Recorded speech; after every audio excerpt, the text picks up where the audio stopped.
Hello everyone. सो इस video में हम फास्ट ट्रैक टाइप का रिवाइज कर लेंगे। Not revise, here will discuss some important topics, right. So आज we have the ABM exam near very soon. So here we'll discuss some important topics, that is money supply. This is module A and this is 5 mark questions, and in exams normally 5 marks or 3 to 5 mark questions directly come, right? So this is very important, don't neglect this. So here what we'll discuss, here we'll discuss about the money like money supply, some M1, M2, M3, M4, what is all those things, and then we'll do one quiz, right? So you can attempt that quiz and make yourself more acquainted, right? And after that we'll also share some numericals, right? So this is very important with respect to the first, this is important for the first unit in module A. Repeatedly from this only questions are coming, right? So let's start this one. So first हमारा होता है, पहले हम जान लेते हैं कि हमारा जो होता है मनी सप्लाई ये क्या होता है, right? Just for basic understanding, ये होता है हमारा ए healthy growth of an economy requires that there should be neither inflation nor deflation. Inflation is the greatest headache for developing economy. Thus increase in money supply affects the vitally the rate of economic growth. So the money supply is playing very important role. So normally जो हमारा कोई developing country रहता है उनका जो economy रहता है उनके लिए ज़्यादा इन्फ्लेशन ज़्यादा अच्छा नहीं है, राइट? इन्फ्लेशन मतलब जो बढ़ जाता है और ज़्यादा डिक्रीज भी होना अच्छा नहीं है, मतलब एक equilibrium situation should be maintained, right? और ये वाला कैसे हम मेजर करते, this is the just basic definition, the money supply is the total quantity of money in the economy at any given time, मतलब एट ए पर्टिकुलर टाइम में जितना market में जितना मनी रहेगा available, so that is money supply. Economist measure करते हैं the money supply because it's directly connected to activity taking place all around and us in the economy. And there are some types of money, that M1, M2, M3 and M4. So in our with respect to exams, these terms are very important. Directly questions will come, they will give different types of monies, and you have to calculate all those things, right? So let's see that. So इसमें हम देख सकते हैं कि normally जो होता है there are two types of money. There are two types of money in the reserve banking systems. First है हमारा central bank money and next है हमारा कमर्शियल बैंक मनी. मतलब the money is available with the central bank and next the money is available with the commercial banks. So इसे हम देख सकते हैं the obligations of a central bank. हमारे central bank कौन है? आरबीआई. तो आरबीआई के पास जो अवेलेबल रहता है obligations of RBI we can say, और central bank including currency and central bank deposits account. So जो करेंसी अवेलेबल रहता है that will be the central bank money. And commercial bank money में obligations of commercial banks including checkings account and saving accounts. जो commercial bank के पास जितना deposits account रहता है like that is commercial bank money.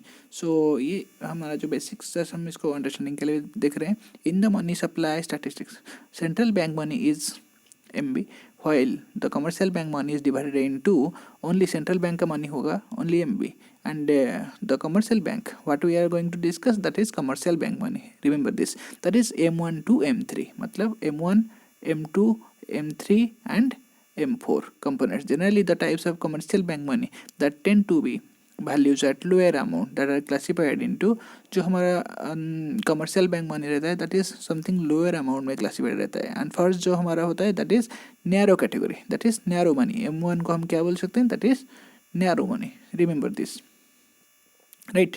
while the types of commercial bank money that tend to exist in larger amount are categorized.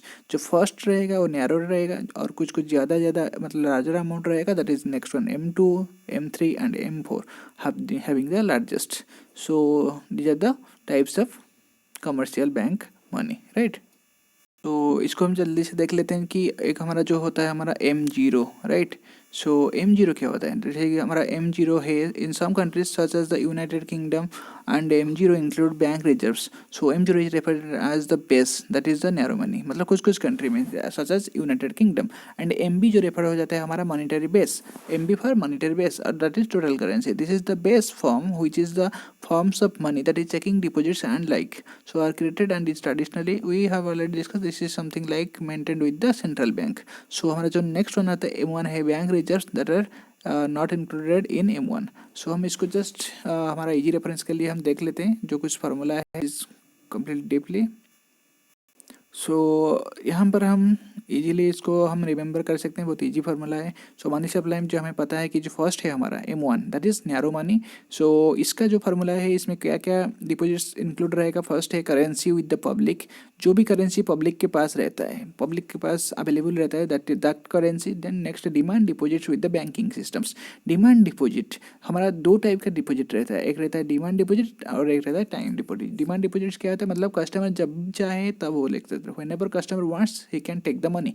Like हमारा bank में कौन सा demand, saving bank account, current account, इसमें customer का अपने मन से वो अपना डाल सकता है एंड अपने मन से उसको विड्रॉ कर सकता है, right. So demand all the types of saving and current account deposits with the banking systems and other deposits with the RBI. And what about the other deposits available with the RBI? RBI means with the central bank. So remember this is M1 that is narrow money. So next है हमारा जो the important one is next जो हमारा इससे थोड़ा बड़ा होगा that is M2, right. सो उसमें क्या होगा ना, आपका M1 में जो जो है वही रहेगा plus saving deposits with the post office, right, this is not banking systems. Saving deposits with the post office saving bank. Post office saving bank में जो जो रहेगा प्लस मतलब ये तीनों रहेगा और ये वाला इससे ऐड हो जाएगा, saving deposits only, right. And here demand deposits include all, remember this. So next हमारा जो है M3 में क्या होगा, M3 में होगा जो M1 है, M1 आपका बेस है, राइट। सो M1 प्लस M3 का जो है M1 plus time deposits with the banking systems. Remember this, M2 में है आपका post office saving banks and M3 में है आपका time deposits with the banking और टाइम डिपॉजिट्स, इसमें है आपका सेविंग, इसमें है आपका time deposits. Time deposits means term deposits, इसमें पर्टिकुलर कुछ टर्म पीरियड के लिए कस्टमर इन्वेस्ट करता है and he will get some interest, right, some higher interest. सो ये आपका रहा time deposits like FD RD like that, right। so with the banking systems this is post office and next जो हमारा हो गया M4। सो M4 क्या है, M4 यहाँ पर हम देख सकते हैं ये जो M3 है, M1 क्या ये तीनों plus time deposits with the banking system plus all deposits with post office saving bank excluding NSC, national saving certificate को छोड़ के, राइट। NSC का मतलब क्या होता है, NSC national saving certificate. So इसको छोड़ के आपका और जो जो डिपॉजिट्स है पोस्ट ऑफिस सेविंग बैंक्स में that will be included, will be added with M3, right. So M3 हम M4 को ये बोल सकते हैं M1 plus time deposit with banking system plus post office saving.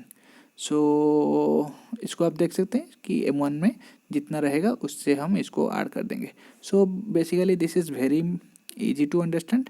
So in the next video we will do one quiz, you can follow that so that you will just verify yourself how much your cost and your doubts and your concept will be more clear, right? So in the upcoming videos we'll also try to upload some important exam oriented videos and also some case studies, right? So we're just trying, if possible we will upload in this as early as possible। हम जल्दी से जल्दी जो videos है उसको बनाना चाहते हैं, but जैसे कि अभी आप भी काम करते हैं and we are also working in bank and जो टाइम है उसको मैनेज करना पड़ता है, राइट। सो इसके लिए आप हमारा जो ग्रुप है टेलीग्राम ग्रुप उसमें ज्वाइन कर सकते हैं and you can discuss, right. And एक क्विज ग्रुप है जिसमें हमारा जो क्विज अपलोडेड है ऑलरेडी, हमारा मोर देन 50 क्विजेस ऑलरेडी हो चुका है, आप अभी भी ज्वाइन कर सकते हैं एंड उसको अटेंड कर सकते हैं। मेन इंपॉर्टेंट उस क्विज का है कि आप अगर चाहें तो उसमें आपका 30 सेकेंड में दे सकते हैं, 50 सेकेंड दे सकते हैं एंड 10 सेकेंड आपके ऊपर, एंड 1 मिनट 2 मिनट आपके ऊपर डिपेंड करता है कि आप कितना लेंगे, right. So you can join that and practice this, and this is very important with respect to exam, like 5 to something like 5 max you can take it every time this question will ask in the exam, right? So this is very easy one. So and in the CIV, the to pass the CIV, the most important thing जो जो हमारे पास available है, जैसे module C and ये एक आपका module से ये एक, राइट, और कुछ है जैसे कि आपका मॉड्यूल डी, ये सब इजी क्वेश्चंस रहेगा, मतलब हमारे हाथों में रहेगा. सो इसको आप मेक श्योर करिएगा, राइट. देन ओनली आपका एक अटेम्प्ट होगा. अगर आप सोचेंगे कि नहीं मॉड्यूल बी से अच्छे से आ रहा है, मैं मॉड्यूल बी को पढ़ूंगा एंड इसको पढ़ूंगा, देन आपका ना होने का चांसेस है. पर सब पढ़ने से क्या होगा, बस हमें तो एग्जाम ही क्लियर करना है, राइट. सो पढ़ने से क्या होगा, मतलब if you want to gain some more knowledge you can study, you have the Macmillan book, you can read the Macmillan book and you will be so good in ABM and also BFM, right? So depends on you. And for getting some more and more something like fast track video, you can like and share your comments. And one more thing, you can share your comments and which topic you want that we should cover first, so that we'll try to upload those videos first, right? So thanks for watching our videos, and do the things like share, subscribe with your friends, right? Thank you.